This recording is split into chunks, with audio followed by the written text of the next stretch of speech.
Maligayang Pasko sa ating lahat. So ngayon ay gagawin natin ang paper bag star.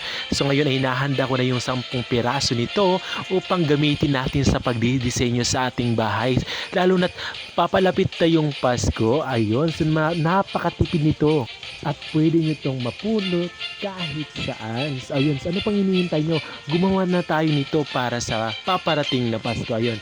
So ayun yung ginawa ko ay pinatong ko lang at kumuha ko ng isang sample para makita nyo kung saan nga ba talaga lalagyan ng glue. So hindi dyan, kundi sa bawat sulok lang nito. Ayan, so gagawin ko bibigyan ko kayo ng example. Ayan, sa bawat sulok ko lang dapat natin to lalagyan para mas maganda yung pagka-disenyo nito.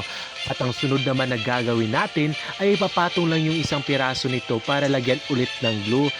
O diba? Sobrang dali lang. So hindi ko na patatagalin pa. Lalagyan ko na lahat ito para mas madali tayong matapos. Ayun. Charot! Bala ko rin sana nabigyan lahat ng mga kapitbahay namin dito kaso parang kapos tayo sa pera ngayon. Pero okay lang, basta masaya yung Pasko namin. Ayun, so nalagyan ko na lahat. Ay ang susunod natin na gagawin ay gugupitin yung itaas nito. Nang patriangle ba kumbaga? Charot! Kaya nga habang ginagawa ko to ay napapaisip ako, paano kaya kung ikaw yung gupitan ko? Charot! Ang gagawin kong parol na to ibibigay ko sana sa mama ko pero napakalayo niya. Kaya magtatawag na lang ako sa kanya para ibigay ito. At sana masiyahan siya kasi nga miss na miss ko na siya. Pero okay lang.